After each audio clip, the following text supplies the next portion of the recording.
A young Michigan woman accepts the job of a lifetime and disappears.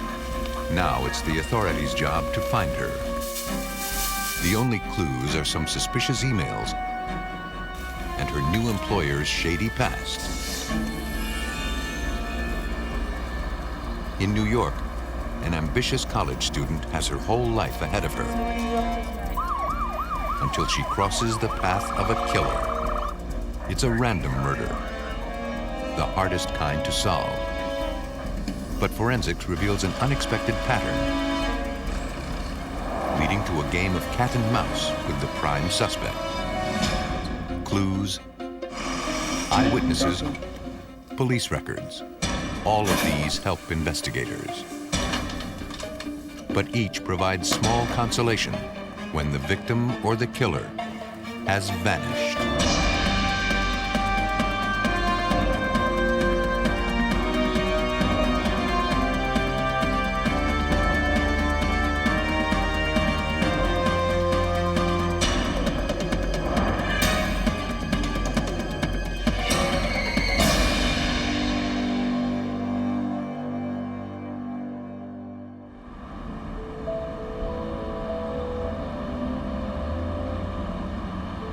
In this program, some of the names have been changed. March 25th, 2000, Newport, Michigan. Call it a mother's intuition.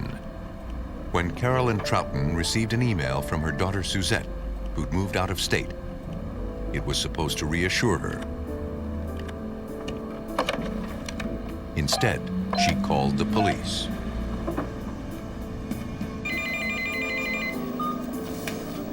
Tactical Operations, Anthony Burnell, may I help you? The Overland Park, Kansas police dispatcher connected her with the missing persons unit.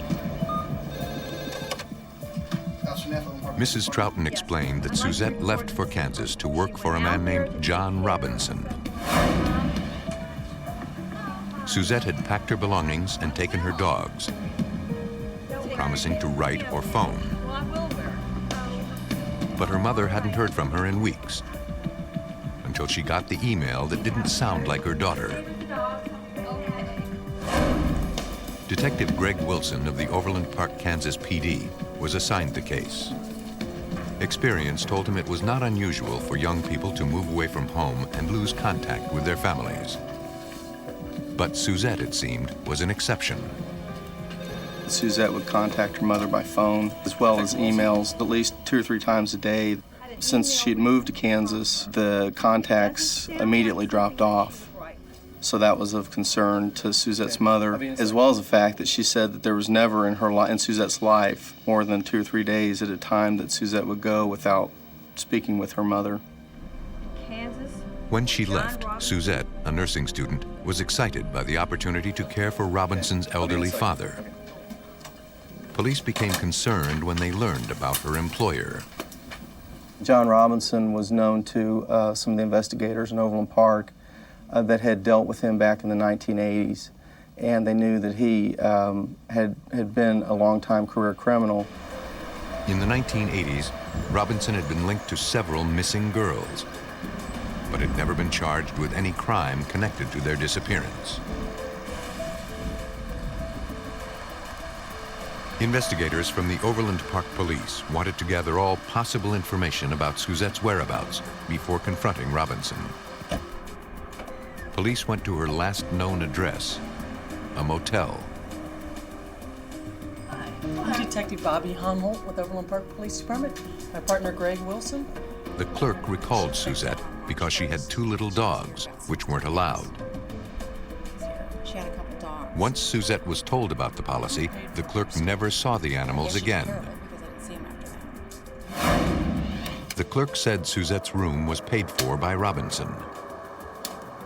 He put the room on a business account from a company called Specialty Publications. And there's your receipt, Mr. Robinson. Thank you. Suzette stayed at the hotel for 16 days and had checked out on March 1st, Checking out? almost 3 weeks earlier. If you think of anything else, could you The please clerk give me a call? provided the security camera tape from you. that date, Thanks. which provided investigators with a current picture of Robinson. Then detectives spoke with the housekeeper, who recalled that Suzette had occupied room 216. Describe him to me. She remembered that on the day the girl checked out, a man, matching Robinson's description, loaded her luggage into the back of a pickup truck. The housekeeper even described the truck and the luggage. The motel was Suzette Troughton's last known location, but it was located outside Overland Park's jurisdiction. The investigators brought in the Lenexa, Kansas Police Department to help them with this baffling case. Detective Wilson met with Sergeant Rick Roth of the Lenexa Police, sharing what he'd found at the motel. Wilson also told Lenexa PD that this was not the first time they had heard of John Robinson. We had some good background information on John Robinson, and certain aspects of the disappearances of the girls in the 80s kind of meshed with the disappearance of Suzette. In the previous cases of missing women, investigators could never find enough to prove their suspicions. And Robinson proved a difficult man to investigate. The things that really didn't work in the 80s, going and talking to Robinson right away, what that did for him is it let him know that law enforcement was looking at him, that they were actively looking for these people that were missing. Police believe this gave Robinson time to cover his tracks. Sergeant Rick Roth wanted to talk with the retired detectives who worked the earlier case. We're going to give it a try. We brought them in, interviewed them.